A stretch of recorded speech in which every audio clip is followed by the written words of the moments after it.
Það var dimmt þetta vetrarkvöld. Fuglarnir voru löngu flognir suður, enda var kuldinn orðinn svo óbærilegur að ekki var hundi útsigandi. Í litlum skóla, í litlum bæ, lengst norður í hafi var eitthvað athyglisvert í vændum. Venjulega á svona kvöldum var skólinn tómur. Þessa stundina mátti sjá ljósglætu í gegnum þykkt myrkrið koma frá einni stofunni.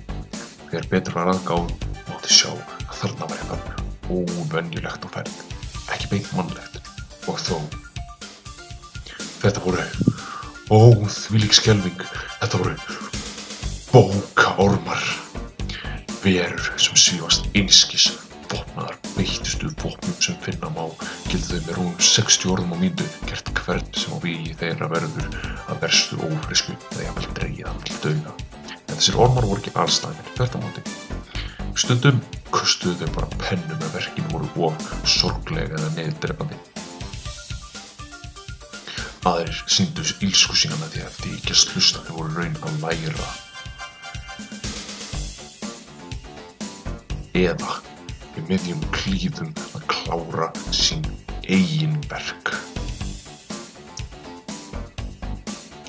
En þeir verstu hella niður kakóinu sínu og láta aðra þrífa það upp. I say with a smile on my face. With a snap of my fingers, our table and 2 chairs form. Would you like to play a game of chess?